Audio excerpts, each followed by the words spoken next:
మాజీ మంత్రి కాకాని గోవర్ధన్ రెడ్డి అక్రమాలైతే అన్నీ ఇన్ని కావు.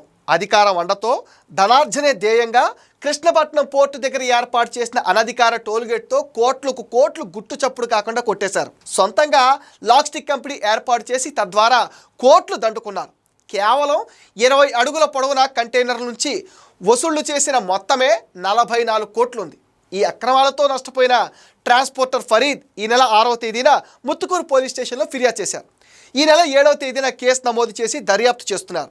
ఈ కేసులో A1గా కాకాని గోవర్ధన్ రెడ్డి, A2గా ముత్తుకూరు మండలం వైసీపీ కన్వీనర్ మెట్ట విష్ణువర్ధన్ రెడ్డి, A3గా తూపిలి శ్రీధర్ రెడ్డిలతో పాటు 10 మంది పేర్లు FIRలో నమోదు చేశారు. 2019కి ముందు కృష్ణపట్నం పోర్టు నుంచి నిత్యం వందల వాహనాలు రాకపోకలు సాగించేవి.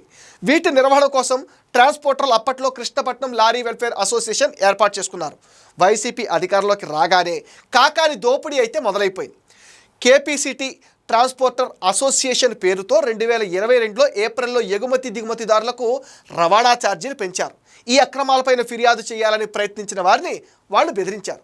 ట్రాన్స్పోర్టర్ ఫరీద్ ఫిర్యాదుతో A1గా ఉన్న కాకాని గోవర్ధన్ రెడ్డిని PT వారెంట్తో ముత్తుకూరు పోలీసులు నెల్లూరు రైల్వే కోర్టులో హాజరుపరచగా జూలై 3వ తేదీ వరకు కాకానికి రిమాండ్ అయితే విధించారు.